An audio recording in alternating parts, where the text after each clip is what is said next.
एक छोटंसं गाव होतं. त्या गावामध्ये एक सावकार होता. अफाट श्रीमंत होता. कित्येक एकरची बागायती जमीन त्याच्या नावाने होती. पण तो खूप कंजूस होता. इतका कंजूस होता की दिवसातून एक वेळ जेवायचा. कुठं जायचं असेल तर चालत जायचा. रवी त्याचा एकुलता एक मुलगा होता.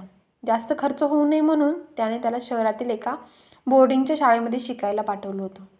लहानपासून रवी शहरातच वाढला होता. त्याने त्याचं शिक्षण पूर्ण केलं आणि गावी आला.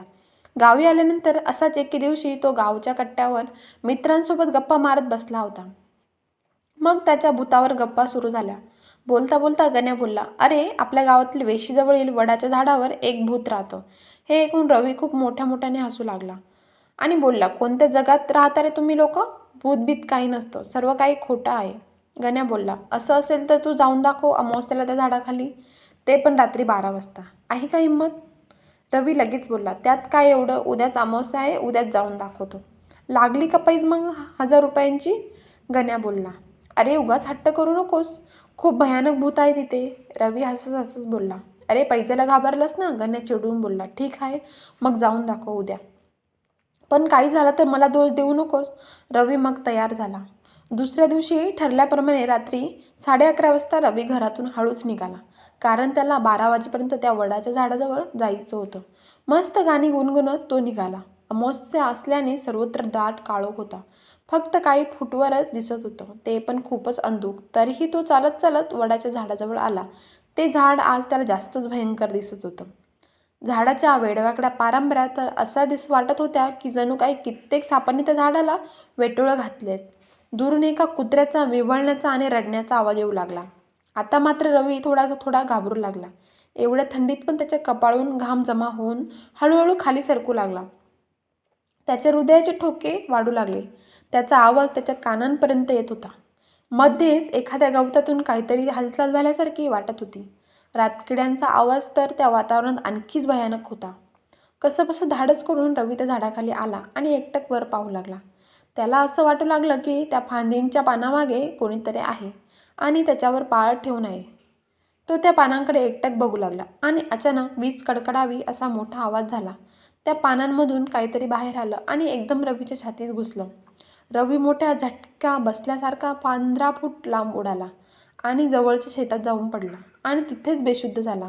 सकाळी सकाळी गावकरी जवळील शेतातून चालले होते, तेव्हा त्यांना रवी बेशुद्ध अवस्थेत तिथे पडलेला दिसला. त्यांनी त्याला उचललं आणि सावकाराच्या घरात आणून झोपवलं आणि सावकाराला सांगितलं की तो भुताच्या झाडाजवळ सापडला म्हणून. सावकाराने त्यांचे आभार मानले आणि ते रवीच्या शुद्धीवर येण्याची वाट पाहू लागले. पण पूर्ण दिवस रवीची शुद्ध हरपली होती. गण्या येऊन त्याला पाहून गेला, पण त्याची हिंमत झाली नाही की सर्व काही सावकाराला सांगायची. शुद्धीवर आल्यावर रवी स्वतः सांगेल असा विचार करून तो तिथून निघून गेला. असाच दिवस गेल्यानंतर रात्री ठीक 12 वाजता रवीने अचानक पूर्ण डोळे उघडले आणि इकडे तिकडे बघू लागला आणि मोठ्या मोठ्याने ओरडू लागला. घरातले सर्वजण घाबरून उठून त्याच्याजवळ आले. काही वेळ असाच ओरडून तो परत झोपी गेला.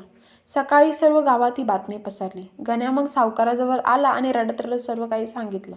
सावकार त्याला काही बोलला नाही, कारण बोलून काही फायदा पण नव्हता. गावातील काही जाणकार लोक आले आणि त्यांनी सावकाराला बोलले की त्या झाडाच्या वरच्या भुताने गावातील 5 जणांना झपाटलं होतं, पण प्रत्येक वेळी गावातील एका झोपडीत राहणाऱ्या एका मांत्रिकाने ते भूत बाहेर काढलं होतं. सर्वांनी रवीला त्याच्याकडे नेण्याचा सल्ला दिला, पण सावकाराने विचार केला की मांत्रिकाकडे घेऊन गेलो तर तो खूप पैसे घेणार. त्यापेक्षा खूप अजून काही दिवस वाट बघू, बरा झाला तर ठीक आहे, नाहीतर घेऊन जाऊ मांत्रिकाकडे. त्या दिवशी रात्री पुन्हा ओरडत ओरडत उठला. यावेळी तर तो खूप भयंकर ओरडत होता. ओरडत ओरडत मध्येच विक्षिप्तपणे हसत होता. मध्येच तो उठला आणि भिंतीवर जोरजोरात डोकं आपटून घेतलं. रक्तबंबाळ होऊन तो तिथेच बेशुद्ध झाला. दिवसेंदिवस त्याचं ओरडणं खूप वाढत होतं. 10-10 लोकांनी पकडलं तरी तो आवरत नव्हता.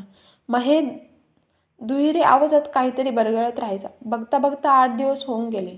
सर्वांना आता याची सवय झाली होती. 9व्या दिवशी अचानक रात्री सावकाराला जाग आली. त्याने घड्याळात पाहिलं तर 12:10 झाले होते. रोज बरोबर 12 वाजता रवीचा ओरडण्याचा आवाज यायचा. मग आज काय झालं असेल असा विचार करत तो रवीच्या रूममध्ये गेला. त्याने पाहिलं तर त्याच्या बेडवर कोणीच दिसलं नाही. कुठे गेला असेल रवी? तिथेच बेडवर ते बसले. इकडे तिकडे अंगणात ठेचकळत लंगडत चालला होता. अंगात मळके कपडे, पूर्ण केस विस्कटलेले होते जे डोळ्यांपर्यंत येत होते. भिंतीवर डोकं आपटून झालेल्या जखमेपासून रक्त वाहत होते. गालावर आणि मानेवर त्याने स्वतःच ओरबडून घेतलेल्या जखमा होत्या. मान तिरकी करून लाल लाल झालेले डोळे आणि मोठे करून तो गावाबाहेर चालत होता. चालता चालता तो एका झोपडीबाहेर आला. झोपडीचा दरवाजा बंद होता. त्याने एक जोरात लाथ मारली आणि दार उघडलं. दार मोडून पडलं. त्याने आवाजाने ध्यान करत बसलेला मांत्रिक उठून उभा राहिला. रवीचा तो अवतार पाहून लटपट कापू लागला. रवी हळूहळू चालत चालत त्याच्या जवळ येऊ लागला. मांत्रिक त्याने सरकत सरकत भिंतीला चिटकला. एकदम जवळ येऊन लागला. अगदी त्याच्या डोळ्यात डोळे घालून पाहू लागला आणि दुहेरी आवाज रवीच्या आतील भूत बोललं, "ए, मी तुझ्या पाया पडतो रे, माझ्यावर दया कर. मला या रवीच्या अंगातून बाहेर काढ. 9 दिवस झाले मी काहीच खाल्लं नाही रे. खूप भूक लागली. याचा कंजूस बाप हरामी साला काहीच खायला देत नाही रे. माझ्यावर दया कर." झक मारली आणि याच्या अंगात आलो रे. मला बाहेर काढ. एवढं बोलून रवीच्या अंगातील भूत ढसाढसा रडू लागलं.